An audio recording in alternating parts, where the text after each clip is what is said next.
Hey everybody, it's time for the Plot Hole with your hosts, Johnny O and Jeremy Flair. Are you gay? Coming at you live. We'll do it live! Fuck it! Every Friday night at 8. Every Friday night at 8. On rockmetaltalk.com. I wet my jockey's here. Something stinks like stale French fries. That's it, man. Game over, man. Game over. I killed your cat, you drunky bitch. Do it. I'm funny how? I mean, funny like I'm a clown. I amuse you. I make you laugh. I'm here to fucking amuse you. How the fuck am I funny? What the fuck is so funny about me? Tell me. Tell me what's funny. This is Johnny O here on the Plot Hole. There he goes. I'm sitting here with Matt. What are we going to call you now? Because it used to be Losley because that was just funny. Losley. Yeah, well. Yeah. Just Matt Leslie. Matt Leslie. All right, we're here with Matt Leslie. He's on formerly of Southern Trained Gypsy. What else did you have going on? Oh, man, a whole bunch of Travail, right? That was way back. Yeah. Way back in the 90s. I was in a Christian rap metal band. So that was... that just does not go together. Christian rap metal band. Well, I mean, it was like... our first CD that we put out had lots of bass hits and very Korn-esque. A lot of the 808s and whatnot. Yes. Yeah. And then when we ended up signing to a label, the label that we signed to had it kind of reproduced by this guy that was big in the Christian scene as far as producing, Barry Pointer. He was up in Little Rock. Did you say he's very pornographic? No, Barry Pointer. Oh, Barry Pointer. Jesus. Anyway, he basically re-recorded the whole thing through a microphone. Like took the CD or the master tapes. Well, I don't know how that works, but and re-recorded it through a microphone so he could redo everything. I don't know. I'm not. What? Yeah. And he took out all the bass hits. He's like, we're not doing this. This is not for Jesus. This is not cool. Well, I don't think he was a Christian. He just, he just did his thing. Yeah. He got started, not started, but he was big with Living Sacrifices from Little Rock. And okay. Yeah. Huge Christian metal band. So. And, they always sounded great on the records. So. Yeah. Really quick, you're on rockmetaltalk.com. This is the Plot Hole. You can get us, live tweet us at the Plot Hole 1. That's the number 1, not O-N-E, as in who are the O-Neaters? No? You don't get, you're not hip with that reference? Mm-mm. That thing you do? I've never seen that movie. Anyway, Instagram at the Plot Hole. Let's see here. Mattress Firm. Yeah, we have commercials that play on the front of this was Mattress Firm. So, what are you going to do? That better? Yes, those work better? Much better. All right, cool. What was I doing? Mattress Firm? Oh, my mother's asking about this Mattress Firm commercial. I don't know. That's silly. Mom, just let us talk. Yeah, just my mother's she's an integral part of the show. She's always asking questions and making me look like a jackass. If your mom thinks you're cool, you're definitely cool. You've done something right. That's right. Anyway, you can catch us on patreon.com/theplothole1 if you want to become a Patreon to the show to help out, bring on guests like Matt here. Yes, he's paying me $0. That's not true. I'm paying. Oh wait, he did buy me a bottle of whiskey. There you go. Sorry. All right, so what have you been up to? You like Southern Trained Gypsy went away, sadly. That's part of my I don't know, last decade. Yeah. That I miss. Yeah. Oh, we got weird. That? I never have that on. I don't know why that's on. So yeah, you guys took off. We did. It was just time, But why? We all want to know why. It was just a lack of. I don't know. We'd all been playing music for so long. Sure. All of us. Yeah. Me and Daniel, the drummer, started playing Travail when he was 15. I was, I think, 21, maybe 22. And we played relentlessly, just played shows all the time. And some people don't even realize this, that I know now, don't even they don't remember or have any memory of, or don't know or didn't know how big the Christian music scene was around here with the Footloose church over in HEB, and even the Door in Dallas, which is still there. I think it is. I think so. Yeah. Yeah. It's still they running. still do shows. They don't do just Christian stuff, but it came in later in my tenure in Travail. But it was definitely a part of it. We played with Stavesacre there. Some people may know that band. We got around quite a bit. We toured several times. We toured with what the precursor to Norma Jean, which was called Ludacris. We played with them. We toured with them actually, and we started off, did that. We met Travis, who was the guitarist for Southern Train. He played in another band in Memphis, West Memphis, Arkansas. I think it was where he's from. And he was in another band, so we all kind of became friends, and then we moved to I quit Travail. Yeah. Well, Dwayne and Brian joined Travis's band, Logic 34, and I don't know, a bunch of things evolved. I lost touch with them for a few years, and then, 1 year, 2008, 2009, The Living Sacrifice was playing at the Door, and Travis was like, "Hey, man, we've been writing some stuff. We want you to sing." So I was like, "All right, sure, why not?" And so, not 10 years later, but, 7 years later, maybe 7, 8 years later, we had played a multitude of shows, and we're finally decided, we don't want to do this anymore. So, we broke up. And thus was the beginning of like a Great Depression. I don't know about that. Well, I mean, for us, I don't know, for us live music guys, it was always fun. You guys breaking bars and shit. Yep, I hear that every now and then. It was fun. I always was not really worried about my own safety. No, you can't be though, right? You got to do your thing. Yeah. You got to have fun. Yeah. Fuck safety. Who cares? Break a bar, break a sink, break a leg, whatever. Yeah. I always, whenever I heard the most interesting man in the world, I think it was that commercial, something of, here's these rules, and, safety, instead of it always being first, safety was always third. Oh yeah. So that was kind of, that became your motto, your mantra. Yeah. Did you guys ever have any talks about getting back together and doing your stuff again, or? Yeah, I mean, we did for the Grotto, right?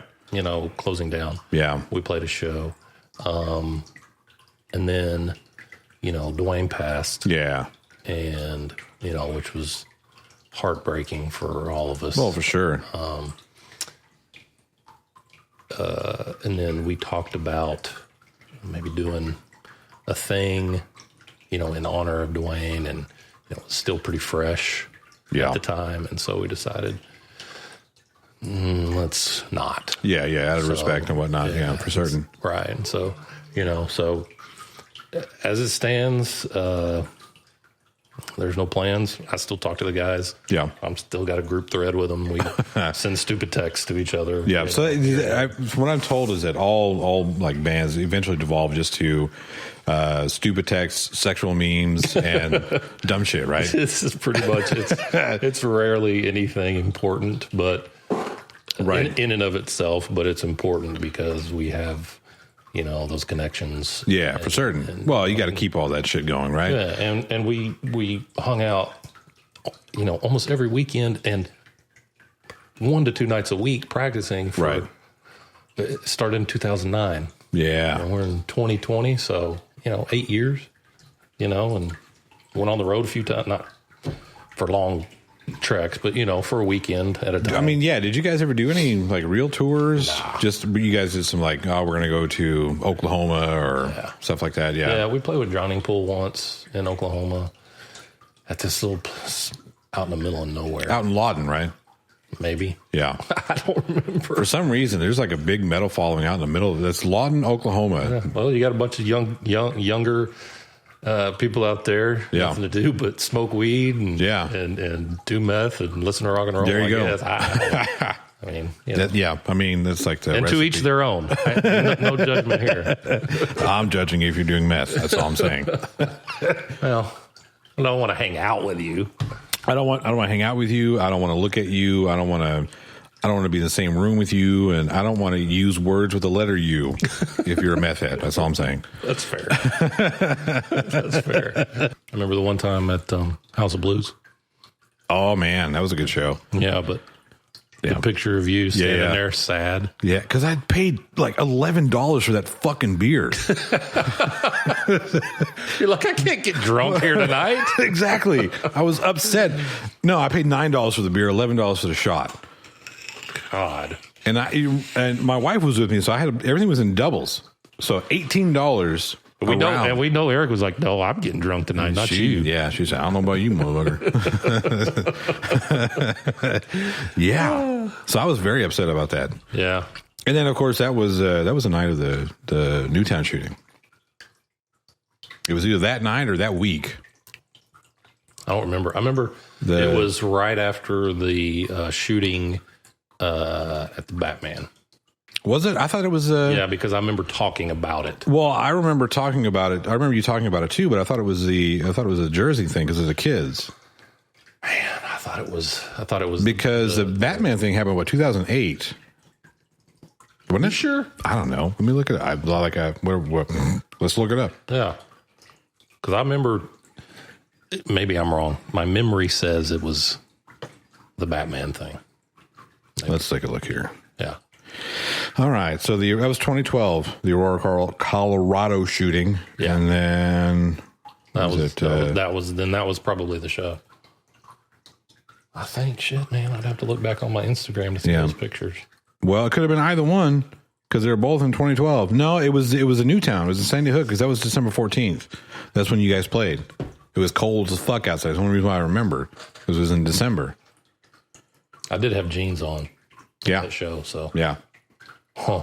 Yeah. It was right after I met my wife. Yeah. Right after I started dating my wife. I had met her previously. Yeah. Huh. Well, anyway. It's too much. Is that how fucked up is it, right? So we can't even remember which shooting it was. Yeah, because there's so many. So fucking many. Yeah. What are we going to do about it? Thoughts and prayers, everybody. I'm going to give you my thoughts and prayers and make all them bullets go away. I don't really know the answer.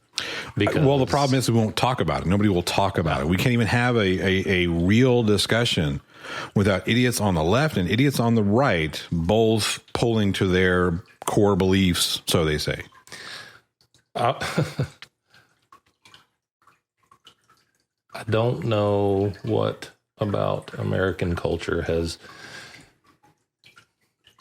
pushed mostly white men to think that murdering people is some sort of good idea solution to something. Right. I don't know what it is. I don't know if it's I don't want to sound cliche or whatever. Right. Probably will though. I don't know if it's the growth or emergence of feminism. I don't know if maybe it may be. I don't know what it is, or if it's just some sort of privilege. Feeling of society owes me this, so and they haven't given me this, so fuck them. I don't know what it is. It's a weird fucking to think that, people sit in their rooms, men, and think, I'm gonna fucking go kill a bunch of people at a movie theater. I don't understand it. I don't. It's not like I've never wanted to beat the shit out of somebody, but it was usually because I was drunk at a bar, and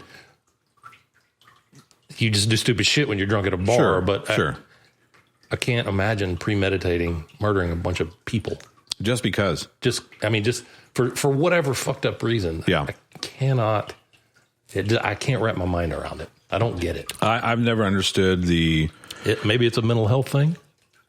Okay, so that and our healthcare system's fucked. Right. I mean, that can be part of the conversation too, but we can't sit there. You know, we got to look at the fact that Canada, Japan, England, Ireland, all these other places have mental health issues too. But what don't they have? A gun problem. Yeah. Not that they haven't had issues there, sure, but not to the degree that we do.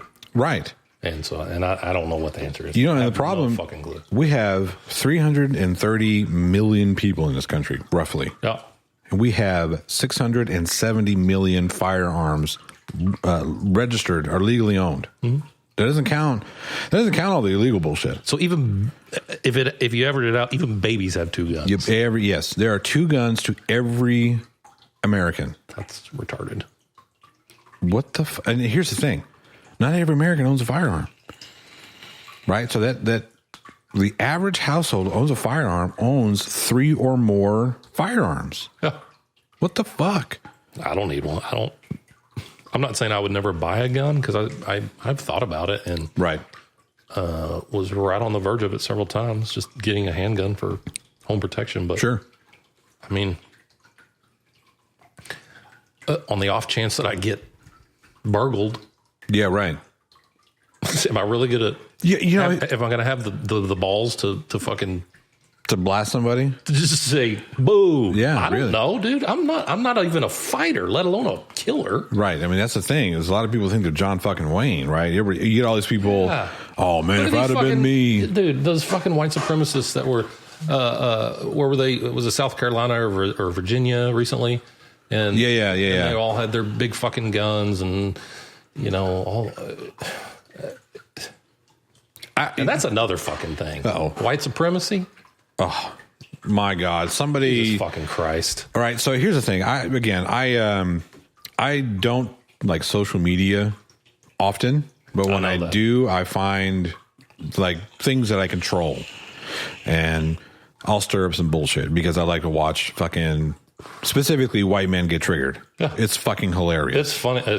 We'll talk about Star Wars here on that in a little bit. Yeah, we will. Yeah, absolutely. Because I remember when Episode 7 came out, and people lost their shit about whatever. But so I get on there, and somebody had made some sort of I don't know, some sort of post or comment about racism, homophobia, whatever. And some idiot commented that homophobia, racism, and such don't exist. Like, that's not a thing. I mean, are you fucking kidding me? Where's your evidence? Where's your evidence that it's not a thing? The simple fact that we're talking about it? Those are the things that, because, and I know there are good Christian people out there. I know some. But all that shit stems from religion. Do you think it stems from religion though, or does it stem from like a perversion of religion? Because even if you look at some of the most what we want to think of as anti-Muslim, you know, oh, Muslims are this, that. Even if you look at the Quran, and I mean, I haven't read the Quran as in depth as I've read, you know, the Bible. Sure, but even it talks about acceptance of other people. You know, even if it is just over there. Well, I mean, the Old Testament talks about stoning gays. The New Testament talks about it being an abomination. So I don't know if it's a perversion so much as that's what it says. And you can say context and this and that. However, you know, people tend to, especially today, with like postmodern Christianity and postmodern Christianity, which I think we're probably at now. They accept trans, you know, right? More left leaning. I don't want to say left because it's not political. More liberal leaning Christianity these days. They accept gays, they accept women leaders, they accept fucking, trans, whatever. They accept people for who they are, right? But my thing is, so if religion is this thing 2,000 years ago, roughly, right? It starts to evolve. Sure. It becomes this thing, becomes the Catholic Church, for instance, out of these smaller, it starts with these smaller groups across the Middle East and whatever, and then Constantinople and Rome and et cetera, et cetera. So, and the Catholic Church is born, and it establishes itself as the correct religion, quote unquote. And it is this thing. It is these doctrines. This is Catholicism. This is Christianity. This is Christendom, right?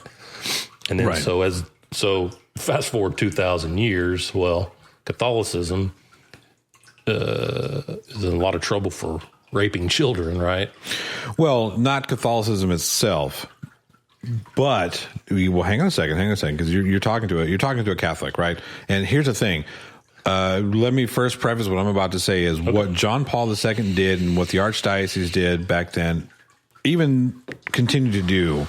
John Paul II, obviously not anymore because the fucker's dead, but not only was it anti-Catholic Church, it was also anti-human. What was? The bullshit, the covering up of what was going on, right? Oh, okay. So here's the thing. If I'm the Archdiocese and I put you, I hate to use you as an example, but you're sitting right across from me. I put you in a parish and you start raping young boys and I say, oh, let me just move you over here.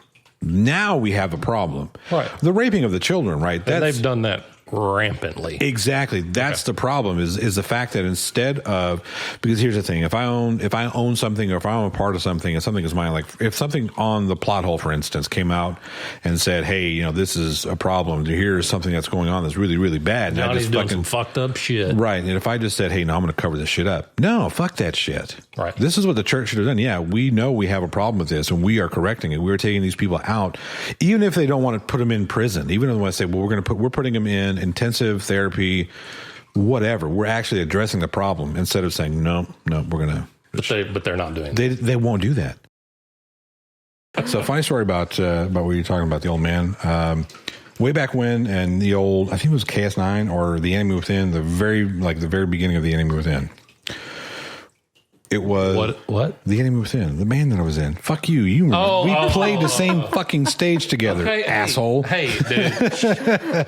Asshole. The stage you broke. The night you broke it. Okay. Sorry. There's a lot to remember. That is true. There is. Anyway, so the very early stages of that, we had a rehearsal. It was our bass player, Matt's birthday. He was turning... Not me. Not you. You weren't a bass player. I don't know how to play any instruments. None at all. Anyway, it was his birthday. I think he was like 21 or 22. No, it was 20. It was his 21st birthday. That's a special one. It was. And we had band practice that night. And I'm like, dude, we don't have to have band practice. He's like, no, I want to have band practice. The night of the show? No. The night of his birthday. Oh, okay. Right? It was just like a Tuesday or some shit.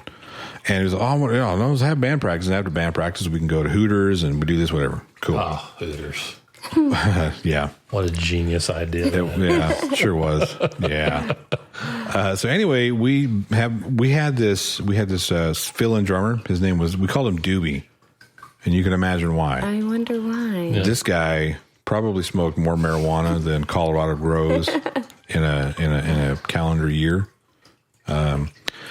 So he showed up, he does this thing, we all go to Hooters, and he's fucking baked out of his fucking mind. Right. And we sit down, we have like the whatever the hottest wings they have, like 3 Mile Island, like, or Bentley or whatever it was, with extra sauce on them, because that's how Matt liked them. Oh. And we got like this giant platter of 100 of them. I've heard this story before. Yeah. Doobie was so fucking stoned. Like he was just mowing through those fucking chicken wings. When you're stoned, pain doesn't hurt. He didn't, he had no clue what was going on. He was like fucking, we look over his plate and he's got like 20 fucking chicken wing bones on his plate.